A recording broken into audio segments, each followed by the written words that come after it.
হাট হাট হাট, গরু ছাগলের এক বিরাট হাট। এভাবেই মাইকে আফতাবনগরের ভেতরে হাট বসানোর ঘোষণা দেওয়া হচ্ছে। স্থান বাড্ডা আফতাবনগর সংলগ্ন। কুরবানির ঈদ এলেই রাজধানীর আফতাবনগরের বাসিন্দাদের মনে নেমে আসে অজানা আতঙ্ক। প্রতি বছরের মতো এবারও ঘনবসতিপূর্ণ এই আবাসিক এলাকায় পশুর হাট বসার শঙ্কায় উদ্বিগ্ন লক্ষাধিক মানুষ।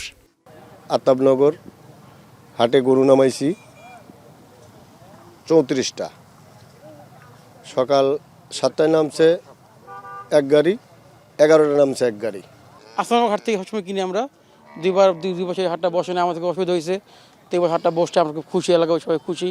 আশা করি এবার এখান থেকে গরু কিনবো আমরা। নোভা এলইডি টিভি, ঝকঝকে ছবি, নিখুঁত শব্দ, 5 বছরের ওয়ারেন্টি। নোভা মানি সঠিক মান, নিশ্চিত সেবা। আমরা আফতাবনগরের সাথে লাগোয়া সাতারকুল এলাকার একটি আবাসিক প্রজেক্টে অস্থায়ী পশুর হাটের অনুমোদন দিয়েছে ঢাকা উত্তর সিটি কর্পোরেশন। এলাকাবাসীর আশঙ্কা, ঈদ যত নিকটবর্তী হবে তত এই হাট বিস্তৃত হতে পারে আফতাবনগরেও। ইতিমধ্যে আবাসিক এলাকার সামনে বিশাল বড় হাটের গেট নির্মাণ সেই সংখ্যা আরও বাড়িয়েছে।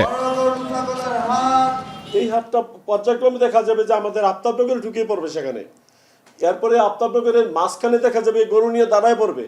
সেই গরুওয়ালার সাথে কে ঝগড়া করতে যাবে? তখন সানভ্যালিতে যে অ্যারেঞ্জমেন্ট, এটা ওই নাম দিয়ে চক্রান্তমূলকভাবে ওইখানে নাম দিয়ে গরুগুলো নিয়ে ঢুকাবে, এরপরে বিশৃঙ্খলিতভাবে এখানে নামাবে এবং তখন তারা বিশৃঙ্খলা তৈরি করবে।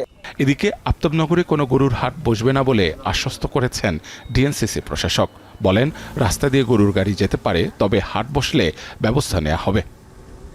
যেতেই পারে, রাস্তা যদি থাকে সেখান থেকে তো গাড়ি যাবে, সেখানে তো হাট বসবে না। আফতাবনগরবাসী আমাদের কাছে আবেদন করেছে তাদের সোসাইটির পক্ষ থেকে যে যেখানে যাতে গরুর হাট না করা হয়, আমরা সেটাকে আমলে নিয়েছি। তারপরেও যদি কোনো কিছু বিষয় থাকে সেটা আমরা দেখব। এর আগে 2024 সালে আফতাবনগরে যাতে গরুর হাট না বসে সেই দাবিতে হাইকোর্টে রিট করা হলে আদালত এলাকার গরুর হাটের টেন্ডার বাতিল করেন। সেই রায়ের পর থেকে আর হাট বসেনি এই এলাকায়। মাহবুব হাসান রিপন, এখন, ঢাকা।